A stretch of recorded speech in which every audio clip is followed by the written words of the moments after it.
The beam of the flashlight was directed away from Stanley's eyes and onto Zero, who was sitting on his knees.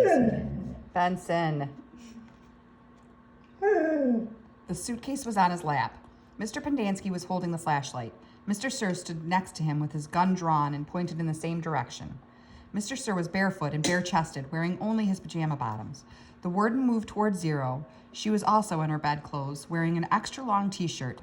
Unlike Mr. Sir, however, she had on her boots. Mr. Pendanski was the only one fully dressed. Perhaps he had been on guard duty. Off in the distance, Stanley could see two more flashlights bobbing toward them in the darkness. He felt helpless in the hole. "You boys arrived just in the nick," the warden started to say.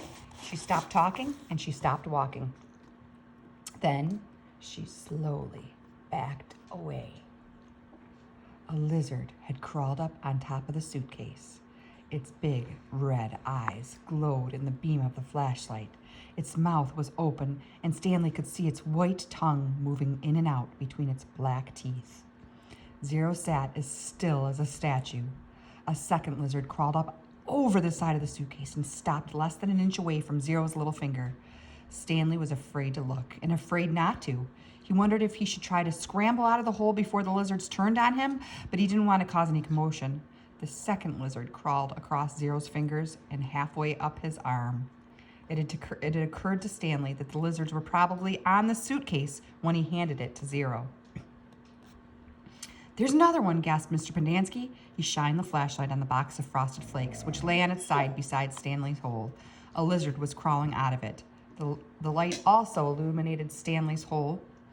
He glanced downward and had to force himself to suppress a scream. He was standing in a lizard nest. He felt the scream explode inside him. He could see 6 lizards. There were 3 on the ground, 2 on his left leg, and 1 on his right sneaker. He tried to remain very still. Something was crawling up the back of his neck. 3 other counselors approached the area. Stanley heard one say, "What's going?" and then whisper, "Oh my God." "What do we do?" asked Mr. Pendanski. "We wait," said the warden. "It won't be very long." "At least we'll have a body to give that woman," said Mr. Pendanski. "She's going to ask a lot of questions," asked Mr. Sir, "and this time she'll have the AG with her." "Let her ask questions," said the warden. "Just so long as I have the suitcase, I don't care what happens." "Do you know how long?" Her voice trailed off, then started up again. "When I was little, I'd watch my parents dig holes every weekend and holiday. When I got bigger, I had to dig too, even on Christmas." Stanley felt tiny claws dig into the side of his face as the lizard pulled itself off his neck and up past his chin. "It won't be long now," the warden said. Stanley could hear his heartbeat. Each beat told him he was still alive, at least for one more second. Chapter 46. 500 seconds later, his heart was still beating. Mr. Pendanski screamed. The lizard, which had been in the cereal box, was springing towards him. Mr. Sir shot it in midair. Stanley felt the blast shatter the air around him. The lizard scurried frantically across his very still body. He did not flinch. A lizard ran across his closed mouth. He glanced at Zero, and Zero's eyes met his. Somehow, they were both still alive.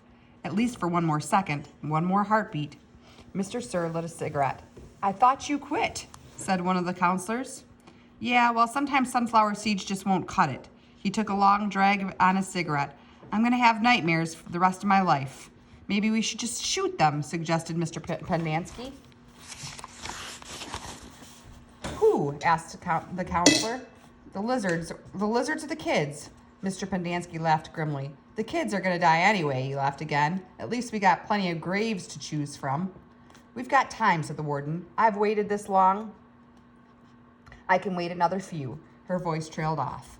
Stanley felt the lizard crawl in and out of his pocket. "We're going to keep our story simple," said the warden. "That woman's going to ask a lot of questions. The AG will most likely initiate an investigation. So that is what happened. Stanley tried to run away in the night, fell in the hole, and the lizards got him. That's it. We're not even going to give them Zero's body. As far as anybody knows, Zero doesn't exist. Like Mom said, we got plenty of graves to choose from." "Why would he run away if he knew he was getting released today?" asked Mr. Pendanski. "Who knows? He's crazy. That was why we couldn't release him yesterday. He was delirious, and we had to keep watch over him so he wouldn't hurt himself or anybody else." "She's not going to like it," said Mr. Pendanski. She's not going to like anything we tell her, said the warden. She stared at Zero and at the suitcase. Why aren't you dead yet, she asked. Stanley only half listened to the talk of the counselors. He didn't know who that woman was or what AG meant. He didn't even realize they were initials. It sounded like the word AG. His mind was focused on the tiny claws that moved up and down his skin and through his hair. He tried to think about other things. He didn't want to die with the images of the warden, Mr. Sir, and the lizards etched into his brain. Instead, he tried to see his mother's face. His brain took him back to a time when he was very little, all bundled up in a snowsuit. Try to make this a little bit more even here. He and his mother were walking hand in hand, mitten in mitten, when they both slipped on some ice and fell and rolled down a snow-covered hillside. They ended up at the bottom of the hill. He remembered he almost cried, but instead he laughed. His mother laughed too. He could feel the same light-hearted feeling he felt then, dizzy from rolling down the hill. He felt the sharp coldness of the snow against his ear. He could see flecks of snow on his mother's bright and cheery face. This was where he wanted to be when he died. Hey, caveman, guess what? Said Mr. Sir. You're innocent after all. I thought you'd like to know that. Your lawyer came to get you yesterday. Too bad you weren't here. The words meant nothing to Stanley, who was still in the snow. He and his mother climbed back up the hill and rolled down again, this time on purpose. Later, they had hot chocolate with lots of melted marshmallows. It's getting close to 4:30, said Mr. Pendanski. They'll be waking up. The warden told the counselors to return to the tents. She told them to give the campers breakfast and to make sure they didn't talk to anyone. As long as they did as they were told, they wouldn't have to dig any more holes. If they talked, they'd be severely punished. How should we say they'll be punished? One of the counselors asked. Let them use their imaginations, said the warden. Stanley watched the counselors return to the tents, leaving only the warden and Mr. Sir behind. He knew the warden didn't care whether the campers dug any more holes or not. She'd found what she was looking for. He glanced at Zero. The lizard was perched on his shoulder. Zero remained perfectly still except for his right hand, which slowly formed into a fist. Then he raised his thumb, giving Stanley the thumbs up sign. Stanley thought back to what Mr. Sir had said to him earlier and the bits of conversation he'd overheard. He tried to make sense of it. Mr. Sir had said something about a lawyer, but Stanley knew his parents couldn't afford a lawyer. His legs were sore from remaining rigid for so long.